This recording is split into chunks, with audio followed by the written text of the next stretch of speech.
गेली सातत्यानं अनेक वर्षापासून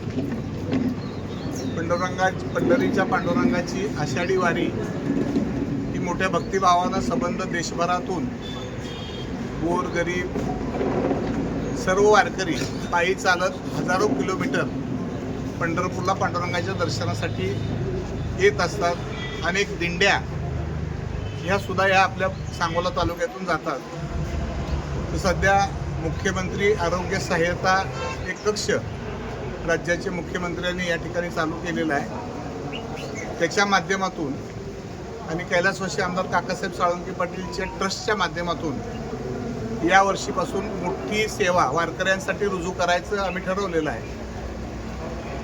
आणि या ठिकाणी 2-3 दिवस जेवढी गर्दी आहे वारकऱ्यांची येणारी ती त्या दिवशी त्यांची सेवा आम्ही या ठिकाणी चरण सेवा आरोग्य सेवा ह्या सेवा रुजू करायचं ठरवलेलं आहे।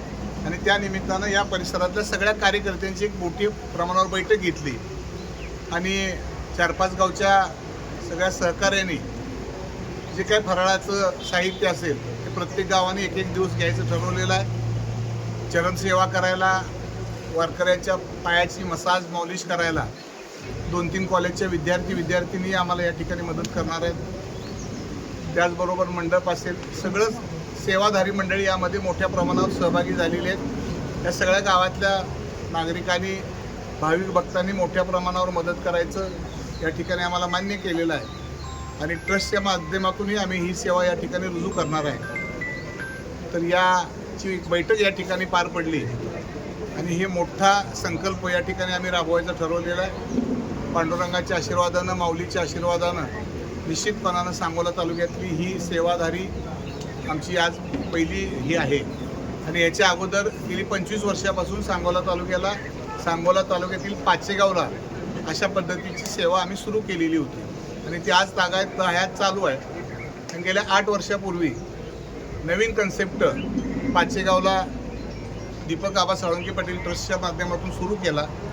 चरण सेवा ही 8 वर्षापूर्वी पाचेगावच्या आमच्या सगळ्या सहकार्याने ट्रस्टने सुरू केली। तर चरण सेवा म्हणजे आलेल्या वारकऱ्यांना शेकडो किलोमीटर चालत येऊन त्यांचे पाय सुजलेले असतात, पायाला फोड येतात, तर त्यांच्या पायाला मसाज करणे मॉलिश करणे त्याच्या पायाला शेक देणे आणि हीच कन्सेप्ट महाराष्ट्र सरकारनं पाचेगावची आमची मूळ संकल्पना ही संबंध महाराष्ट्रानं ती स्वीकारली आणि आज राज्याचे आपले कर्तव्यदक्ष मुख्यमंत्री त्यांनी मुख्यमंत्री सहाय्यता कक्षमधून त्याच्या अगोदरचे मुख्यमंत्री आदरणीय शिंदेसाहेब असतील, आदरणीय सुनेत्रा वहिनी असतील, यांनी महाराष्ट्र शासनाच्या माध्यमातून ही सेवा मोठ्या प्रमाणावर रुजू केलेली आहे। आणि आम्ही आता इथं मांजरीला आणि संगेवाडीच्या बॉर्डरवर मुख्यमंत्री आरोग्य सहाय्यता विभाग आणि काकासाहेब साळुंखे पाटील चॅरिटेबल ट्रस्ट या दोन्हीच्या संयुक्त विद्यमानं या ठिकाणी मोठी सेवा रुजू करायचा संकल्प आज आम्ही सोडलेला आहे। आणि यावर्षी याचा लाभ हजारो शेकडो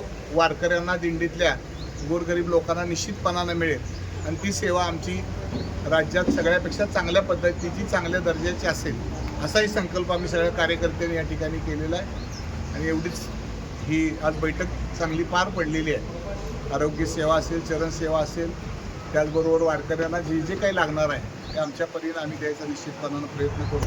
ही पांडुरंगाच्या चरणी आमच्या सांगोला तालुक्याच्या वतीनं ह्या 2 ट्रस्टच्या वतीनं आणि आदरणीय मुख्यमंत्री महोदय देवेंद्रजी फडणवीस साहेब असतील, आपल्या जिल्ह्याचे पालकमंत्री आदरणीय जयाभाऊ गोरे असतील यांच्या मार्गदर्शनाखाली आणि कार्यकर्त्यांच्या सहकार्यानं हे आम्ही निश्चितपणानं ही सेवा रुजू करायची ठरवलेली आहे आणि ती येणाऱ्या वारीमध्ये आम्ही ती पार पाडू हा संकल्प आम्ही सोडलेला आहे। धन्यवाद।